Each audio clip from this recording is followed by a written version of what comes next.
नमस्कार दोस्तों, हमारे YouTube चैनल पर आपका स्वागत है। आज के वीडियो में जो बताऊंगा कि 4 तरीके हमेशा खुश रहने के, तो चलिए इसके बारे में विस्तार से बात करेंगे। तो ये वीडियो आपके जीवन में एक महत्वपूर्ण सीख देगी, इसलिए इसे ध्यान से देखें और हमारे चैनल को सब्सक्राइब कर लें। दोस्तों, हमेशा खुश कैसे रहे? खुश रहने के लिए हमें क्या करना चाहिए? आज की इस भाग दौड़ भरी जीवन में हम इतने बेचैन हो गए हैं मानो हमारी खुशी गायब सी हो गई है।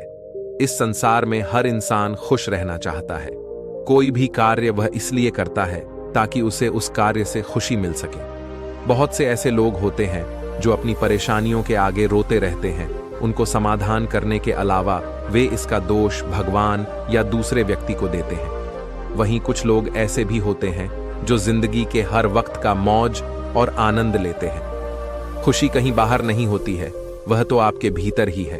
आपको बस उसे समझना है। आप जिस समस्या के लिए दुखी हो रहे हो, थोड़ा सा अपने अंदाज बदल कर देखिए। आप देखेंगे कि वो परेशानियां नहीं अवसर हैं। अधिकतर लोग आपको दुखी ही देखना चाहते हैं। केवल आपके माता पिता ही आपके लिए अच्छा विचार करते हैं। आपको कभी भी अपनी परेशानियों को विशाल रूप नहीं लेने देना है।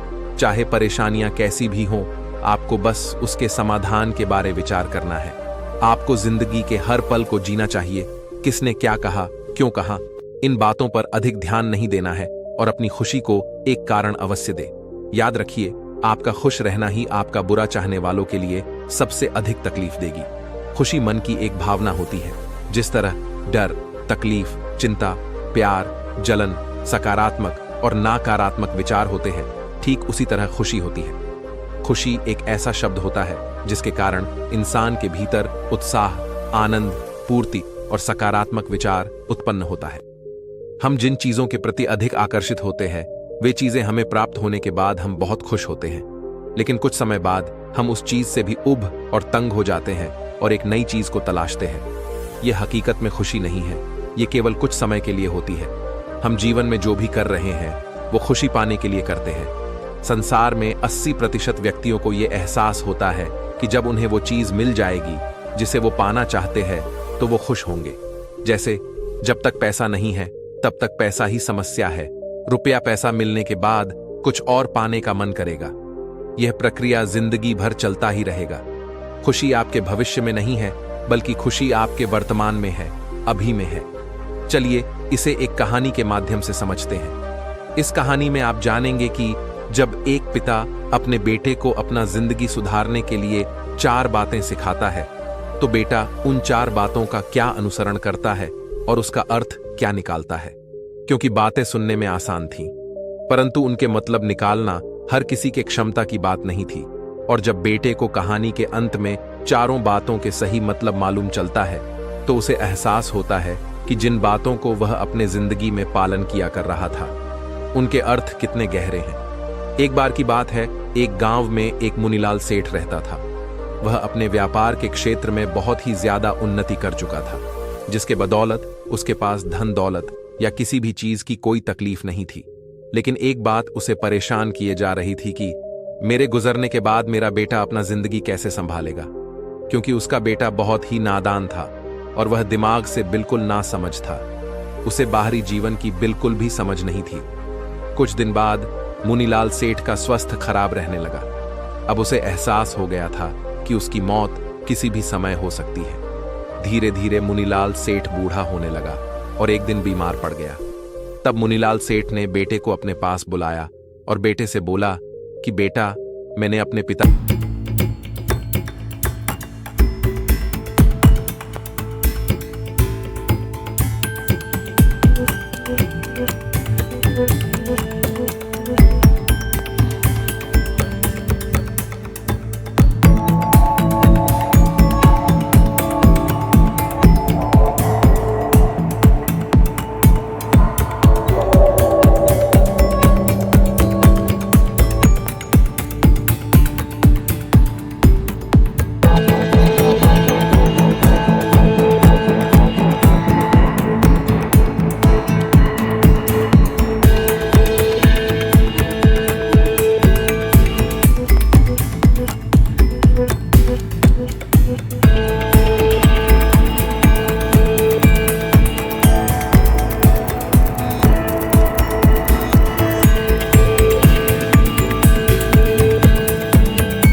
जब उसे कोई और लोग पूछता कि इतना बड़ा टेंट घर से दुकान तक क्यों लगाए हो, तब वह कहता कि मेरे पिताजी ने मुझे लगाने के लिए बोले थे।